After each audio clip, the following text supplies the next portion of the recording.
Hello, my last video got me up to 30 subs, so as promised, here is my video thanking you all from the bottom of my heart.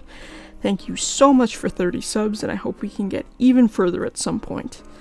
As well, let me talk about my plans for the main game. I'll first talk about things I might do if I get support. First of all, time attack mode. What would an arcade game be without time attack? My plan is to have two options available for you in time attack. A time limit mode, which would be where you have a time limit to kill all the rivals, and a mode where you can just try and beat everyone in the least amount of time possible. You will get a grade for how quickly and cleanly you can kill everyone. Cleanly means as few as possible police calls, and neither the rival's protector nor Satoru sees the body. Second, we have genocide mode. In the main game, it is only possible for you to kill rivals, not any other character. I would like to give the player the option to kill everyone in the school. Third is what probably will get most of you guys going, and that's multiplayer. I've had this idea for a while, but it was too out of scope for the quick year-long project that I had in mind when I first made this game. Once I have more programmers on board, I will finally be able to implement this.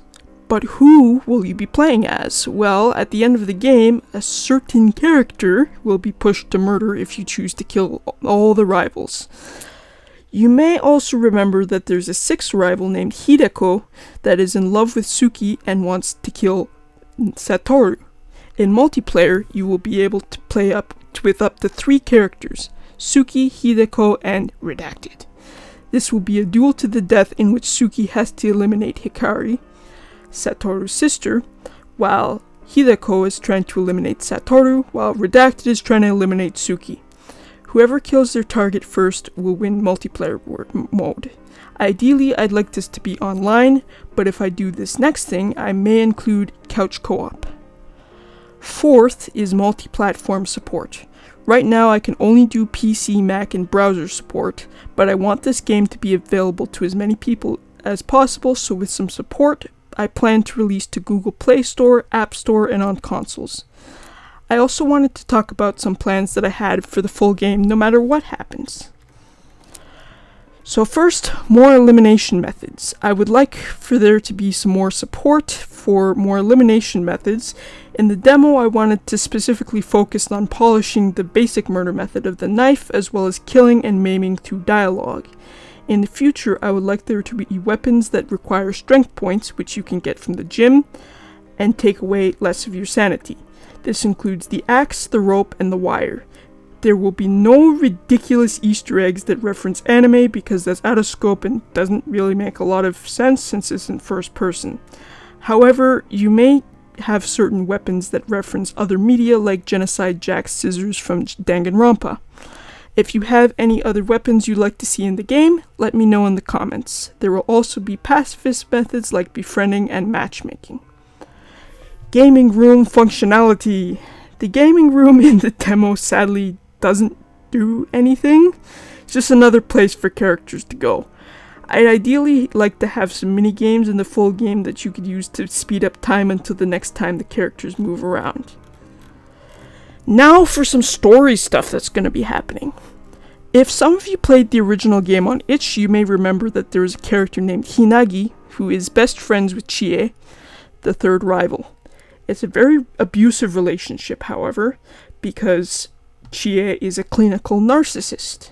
Now, the goal is not for me to paint Chie as a bad person, because I am a firm believer that there is no such thing as a bad person disorder, but also it's important to see things from the perspective of Hinagi.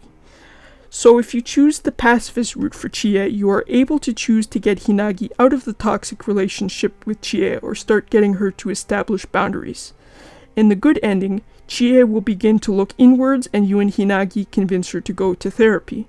If Chie dies, Hinagi will become more anxious and begin to blame herself for her friend's death. Their bad ending will be the following. After Chie's death, Hinagi will emotionally implode. After getting advice from Redacted, she will have a mental breakdown and disappear. If the player is friends with Aya and Daiki at this time, they will learn that Hinagi was admitted to a mental facility and has dropped out of school. I also wanted to give Hotaru more depth. I wanted her to be autistic, but so high-masking that doctors didn't feel she needed treatment. You may have picked up on her mannerisms being rather stiff, and you may have even picked up on her flat affect. In the full game, if she lives, Hikari will be a vital asset to you and Hotaru. Hikari is currently in treatment for her own autism and will be able to share some valuable advice with Hotaru on how to better manage her symptoms. They will become good friends, figuring out from each other how to finish school together. These are my plans for now. If I get any kind of support, whether people choose to join my team or if I get a publisher, all of these should be able to happen. So please continue to support me